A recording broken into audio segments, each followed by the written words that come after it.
This is just a sample of the audiobook. To get the complete audiobook, access the link posted in the first comment. Assumptions about the Indians.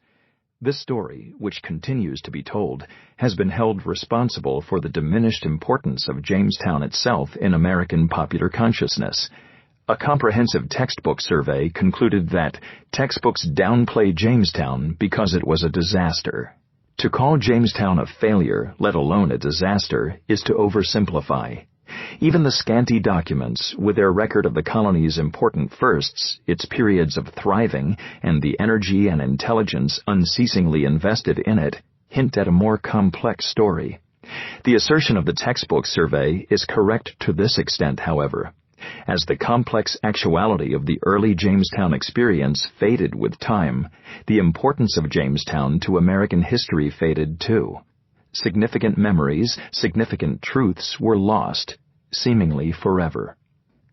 My own engagement with Jamestown began over 4 decades ago, far from Virginia. An undergraduate at Ohio's Baldwin Wallace College, I decided to cheer myself up one gray March day by reading about Virginia, where I had heard that the sun usually shone and that American colonial history, second only to football as a passion in my life, was considered a serious subject. On a well-worn magazine cover, an aerial photo of Jamestown Island spread out before me. I was mesmerized. The color image showed a network of open archaeological trenches, laying bare the foundations of the buried town. This gridwork was part of an effort in 1955 by the National Park Service to uncover remains of Jamestown for a 1957 exhibition celebrating the 350th anniversary of Jamestown's founding. Inspecting the strict order of archaeological trenches crisscrossing the park-like expanse of hallowed ground between unspoiled woodland and the spacious James River, I was amazed that archaeology could happen so close to my own time and place in history. At that time, all my knowledge of archaeology had come from National Geographic photo essays on the pyramids. Never much of a spectator, I could not help imagining digging with my own hands in that Jamestown soil. When I arrived at the College of William and Mary in Williamsburg, Virginia, as a graduate student interested in early American history, I naturally sought out the ruins at nearby Jamestown Island. I was especially curious about the 1607 fort that must surely have been uncovered in the 1955 excavations, the fort that first defined the limits of colonial Jamestown.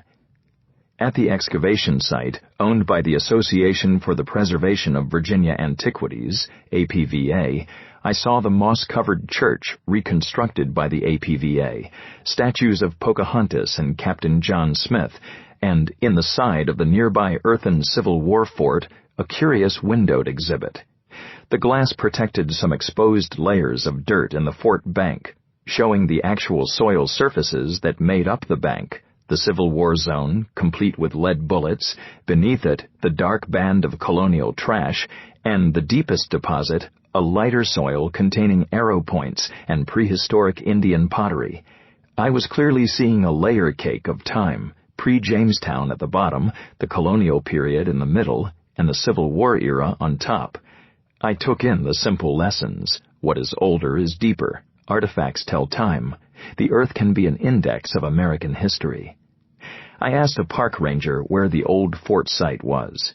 He pointed to a lone cypress tree growing way offshore and said, "Unfortunately, you're too late. It's out there, and lost for good."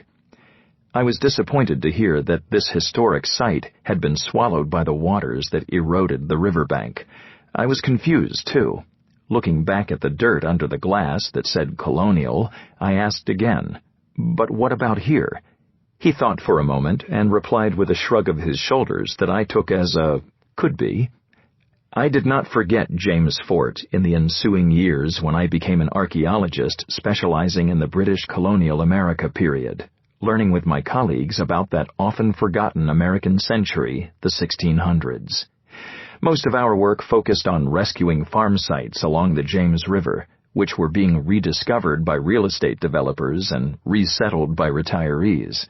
The more we learned from the earth about the 17th century, the more we thought that the colonial level under the glass exhibit at the Civil War fort might be a sign that the 1607 James fort was there. The likelihood seemed greater when Nicholas Lachetti, Bly Straub, and I restudied the field notes.